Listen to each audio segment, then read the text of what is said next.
पश्चिमी मीडिया यानी western media जैसे कि अमेरिका और ब्रिटेन की पुरानी आदत है भारत में हो रहे चुनाव के बारे में टीका टिप्पणी करने की।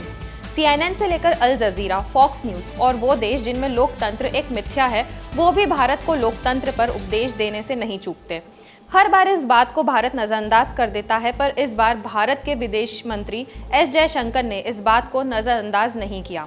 एक कार्यक्रम में शिरकत करते हुए एस जयशंकर ने वेस्टर्न मीडिया की जमकर आलोचना की।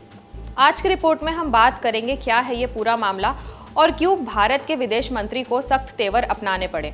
नमस्कार, मैं यशस्वी जोशी स्वागत करती हूँ आपका UBE न्यूज़ में, जहां हम न सिर्फ खबरें लाते हैं बल्कि उसका बारीक और सटीक विश्लेषण भी करते हैं। एस जयशंकर मंगलवार को हैदराबाद में राष्ट्रवादी विचारकों के एक मंच को संबोधित कर रहे थे। उन्होंने आगे कहा, मैंने पश्चिमी मीडिया से काफ़ी बार हमारी लोकतंत्र की आलोचना करते हुए सुना है। यह इसलिए नहीं है कि उनके पास जानकारी की कमी है, ऐसा इसीलिए है क्योंकि उन्हें लगता है कि वे हमारे चुनाव में राजनीतिक खिलाड़ी भी हैं। विदेश मंत्री एस जयशंकर ने पश्चिमी मीडिया की जमकर आलोचना की। उन्होंने कहा कि वे हमारे लोकतंत्र की आलोचना इसलिए करते हैं क्योंकि उन्हें लगता है कि वे हमारे चुनाव में राजनीतिक खिलाड़ी हैं, इसलिए नहीं कि उनके पास जानकारी की कमी है। पश्चिमी मीडिया के एक लेख में पूछा गया कि भारत में इतनी तेज गर्मी में चुनाव क्यों कराए जा रहे हैं। इस पर उन्होंने कहा, मैंने अब वह लेख पढ़ा और मैं कहना चाहता हूं कि सुनो, उस गर्मी में मेरा सबसे कम मतदान सबसे अच्छे समय में आपके उच्चतम मतदान से अधिक है। उन्होंने आगे ये कहा कि ये ऐसा खेल है जो हमारे साथ खेला जा रहा है। विदेश मंत्री ने कहा, यह राजनीति है, यह हमारे घरेलू राजनीति है जो वैश्विक हो रही है। वैश्विक राजनीति है जो महसूस करती है कि उन्हें अब भारत में घुसपैठ करनी चाहिए। ये लोग हमसे सलाह किए बिना कैसे तय कर सकते हैं कि उन पर कौन शासन कर रहा है। हालांकि उन्होंने जोर देकर कहा, वे यानी वेस्टर्न मीडिया वास्तव में सोचते हैं कि हमारे मतदाताओं का हिस्सा है। मुझे लगता है कि आज समय आ गया है कि हम उनका दुरुपयोग करें और ऐसा करने का सबसे अच्छा तरीका आत्मविश्वास है। उन्होंने कहा कि वे आपकी चुनाव प्रणाली, आपकी EVM, आपके चुनाव आयोग, यहाँ तक कि मौसम पर भी सवाल उठाएंगे। विदेश मंत्री ने आगे कहा, और एक शिकायत है कि भाजपा इतनी अनुचित है। भाजपा सोचती है कि वह बहुत बड़ी जीत हासिल करने जा रही है। उन्होंने कहा कि एक तरह से आज हम एक बहुत ही महत्वपूर्ण मोड़ पर हैं। जयशंकर ने कहा कि सरकार जो निर्णय लेगी वह केवल अगले 5 वर्षों के लिए नहीं है। इससे हमारे देश, हमारे समाज और हमारी आने वाली पीढ़ियों को विश्वास का एक बहुत बड़ा वोट मिलेगा।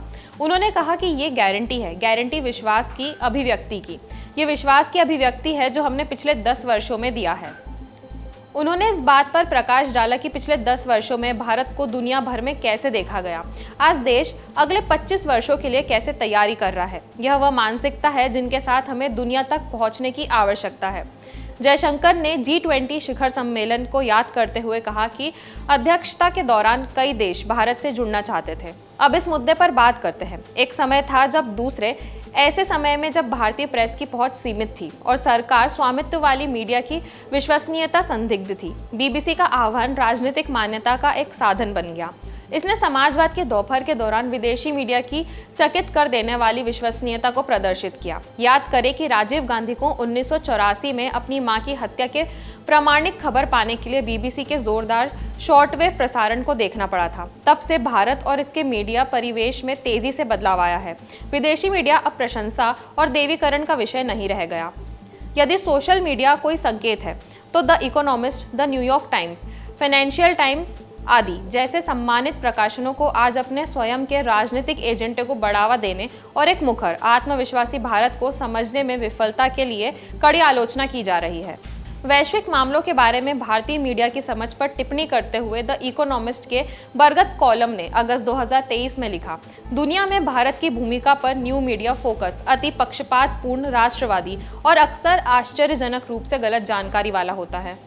भारत में आम चुनाव शुरू हो चुका है। यह सुझाव देने के लिए एक संगठित प्रयास प्रतीत होता है कि परिणाम को राजनीतिक वैधता से अलग किया जाना चाहिए।